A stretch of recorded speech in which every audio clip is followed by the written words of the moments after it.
দুনিয়ার প্রথম মানুষ হযরত আদম আলাইহিস সালাম আল্লাহর প্রেরিত প্রথম নবী। তার থেকে শুরু করে হযরত মুহাম্মদ সাল্লাল্লাহু আলাইহি সাল্লাম পর্যন্ত যত নবী এসেছেন সকলেই ইসলাম ধর্মের অন্তর্ভুক্ত। হযরত ইব্রাহিম আলাইহিস সালামকে মুসলিম জাতির আদি পিতা বলা হয়। হেব্রনে ওনার মাজার অবস্থিত। প্রাক ইসলামিক আরবে একাশ্বরবাদীদের হানিফ বলা হতো। হযরত মুহাম্মদ সাল্লাল্লাহু আলাইহি সাল্লামের জীবনী। হযরত মুহাম্মদ সাল্লাল্লাহু আলাইহি সাল্লাম 570 খ্রিস্টাব্দে 12ই রবিউল আউয়াল আরব দেশের মক্কা নগরীতে কুরাইশ বংশে জন্মগ্রহণ করেন।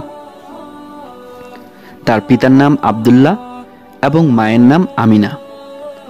ছোটবেলা থেকে মুহাম্মদ সাল্লাল্লাহু আলাইহি সাল্লাম ছিলেন সত্যবাদী ও মধুর স্বভাবের। সত্যবাদিতার জন্য আরবের লোকেরা তাকে আল আমিন বা বিশ্বাসী বলে ডাকত। 40 বছর বয়সে তিনি নবুয়ত প্রাপ্ত হন বা নবী হন।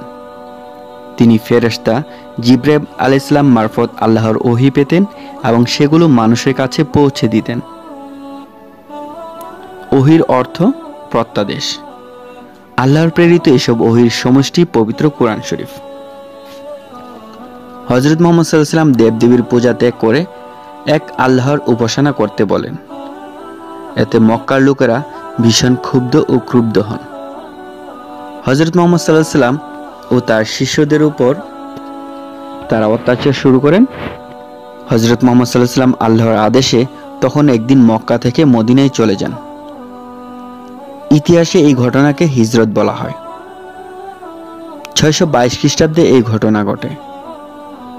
এই বছর থেকে হিজরি সাল গণনা করা হয়। হযরত মুহাম্মদ সাল্লাল্লাহু আলাইহি সাল্লাম মদিনায় হিজরত করার পর সেখানে বসবাসরত সকল গোত্রের মধ্যে ভ্রাতৃত্ব ও সম্প্রীতি স্থাপন এবং সুশাসন প্রতিষ্ঠার লক্ষ্যে 47 ধারার একটি সনদ বা সংবিধান প্রবর্তন করেন, যা পৃথিবীর ইতিহাসে মদিনা সনদ নামে পরিচিত। 628 খ্রিস্টাব্দে তিনি মক্কার কুরাইশদের সাথে বিখ্যাত হুদাইবিয়ার সন্ধি করেন। 630 খ্রিস্টাব্দে তিনি মক্কা জয় করে মক্কার লোকদের সব অপরাধ মাফ করে দেন। তখন সকলে তার মহত্বে মুগ্ধ হয়ে ইসলাম ধর্ম গ্রহণ করেন। হযরত মুহাম্মদ সাল্লাল্লাহু আলাইহি সাল্লামের একটি মহামূল্যবান বাণী হলো, দোলনা থেকে কবর পর্যন্ত জ্ঞান অন্বেষণ করো। মহানবী সাল্লাল্লাহু আলাইহি সাল্লাম 632 খ্রিস্টাব্দে 63 বছর বয়সে ইন্তিকাল করেন। ওনার মাজার মদিনায় অবস্থিত। ইসলাম ধর্মের স্তম্ভ। ইসলাম শব্দের অর্থ শান্তি। এই ধর্মের মূল কথা আল্লাহ এক ও অদ্বিতীয়। আল্লাহ ছাড়া কোনো উপাস্য নেই ও মুহাম্মদ সাল্লাল্লাহু আলাইহি সাল্লাম তার প্রেরিত রাসূল। শেষ বিচারের দিনে সকলকে জীবিত হয়ে আল্লাহর কাছে কৃতকর্মের জন্য জবাবদিহি করতে হবে। ইসলাম ধর্মের মূল স্তম্ভ 5টি: কালেমা, নামাজ, রোজা, হজ ও যাকাত। আজানের মাধ্যমে নামাজের জন্য আহ্বান করা হয়। হযরত বেলাল রাদিয়াল্লাহু আনহু ইসলামের ইতিহাসে প্রথম আজান দেন। প্রত্যেক স্বাধীন পূর্ণবয়স্ক মুসলমান নরনারীকে প্রতি বছর স্বীয় আয় বা সম্পত্তির একটি নির্দিষ্ট অংশ, যদি তা ইসলামী শরীয়ত নির্ধারিত সীমা অতিক্রম করে তবে তা গরিব দুস্থদের মধ্যে বিতরণের নিয়মকে যাকাত বলে। সাধারণত নির্ধারিত সীমাতিক্রমকারী সম্পত্তির 2.5% বছর শেষে বিতরণ করতে হয়। ইসলাম ধর্মের উপাসনালয়। মক্কা, মদিনা ও জেরুজালেম মুসলমানদের পবিত্র তীর্থস্থান। কাবা শরীফ পবিত্র উপাসনালয়। মুসলমানদের উপাসনালয়ের নাম মসজিদ।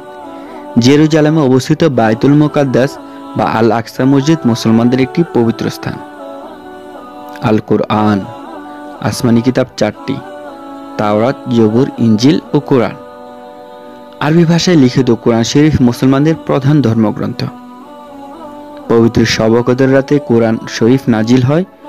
ওহীর মাধ্যমে সমগ্র কোরআন শরীফ নাজিল হতে 23 বছর সময় লাগে।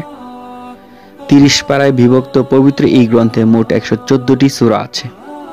সূরা বাকারা ও সূরা কাউসার যথাক্রমে কোরআন শরীফের দীর্ঘতম ও ক্ষুদ্রতম সূরা। আল্লাহ পাক স্বয়ং আল কোরআনের রক্ষাকারী।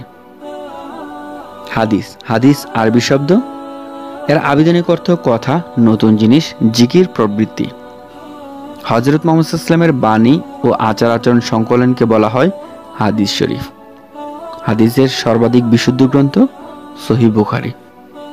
এ হলো ইসলাম ধর্মের মোটামুটি একটা ইতিহাস। সবাই ভালো থাকুন, সাবস্ক্রাইব করুন, বেল বাটনটি ক্লিক করুন। আল্লাহ হাফেজ।